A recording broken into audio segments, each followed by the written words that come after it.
এই নামটা কোথা থেকে নেওয়া আছে মনে আছে তো? এগুলো সব কিন্তু মাথায় রাখতে হবে। যেমন কংগ্রেসের নাম কোথা থেকে নেওয়া আছে? ইউএস এর পার্লামেন্ট, তাই তো? এবং এই নামটা প্রথম কে সাজেস্ট করেছিল?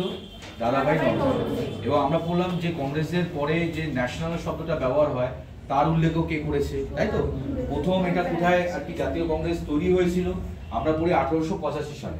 কিন্তু এই জাতীয় কংগ্রেসের পূর্ববর্তী নাম কি ছিল? Indian national union. এবং সেটি কবে তৈরি হয়েছে সেটা আমরা জানবো। এবং তার সাথে সাথে আমরা বললাম যে এই জাতীয় কংগ্রেস যে তৈরি হয়েছিল, জাতীয় কংগ্রেসের তৈরি হওয়ার পেছনে অনেকগুলো তথ্য রয়েছে, তাই তো? যেগুলো বেশিরভাগটাই হচ্ছে সমালোচনামূলক।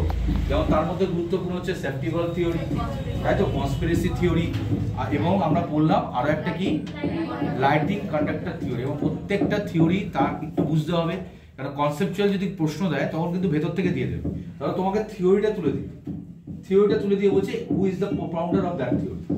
তোমাকে থিওরিটা বুঝতে হবে, কনসেপচুয়াল জায়গা।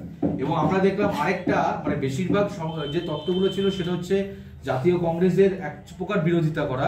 কিন্তু একটা তত্ত্ব আমরা পড়লাম যেটা হচ্ছে ন্যাশনালিস্টিক থিওরি, যেটার মেইন প্রবক্তা কে ছিলেন, যে ফাউন্ডার কে, অ্যালান হিউম। তার দাবি অনুসারে জাতীয় কংগ্রেস তৈরি হয়েছিল কিসের জন্য? জাতীয়তাবাদের উন্মেষ ঘটানোর জন্য এবং প্রচার করার জন্য।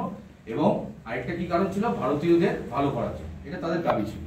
এছাড়া আমরা পড়লাম ঐতিহাসিক এর ভিত্তিটা কি। অর্থাৎ জাতীয় কংগ্রেস একটা এত বড় রাজনৈতিক সংগঠন, সেটা তো রাতারাতি তৈরি হয়নি। তাহলে তার ভিত্তিটা কি ছিল? আমরা বললাম ন্যাশনাল কনফারেন্সের কথা বললাম, তাই তো?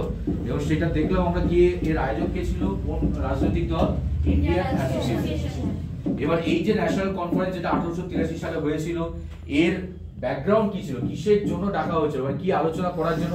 সেই আলোচনা করতে গিয়ে আমরা ইলবার্ট বিল বিতর্কের কথা বললাম, আমরা পার্টিকুলার বেস অ্যাক্টের কথা বললাম, আমরা আর্মস অ্যাক্টের কথা জানলাম, তাই তো? এরকম ভেরিয়াস। এবং আমরা জানলাম একজন ব্যক্তি ছিলেন যার নাম ছিল কি? লর্ড লিটল, তাই তো? যাকে ভারতীয় ইতিহাসে কি বলা হয়? ওয়ান অফ দ্য আর কি controversial, one of the most controversial viceroy বলা হয় এবং ব্রাইটেস্ট ফেলিয়ার বলা হয়।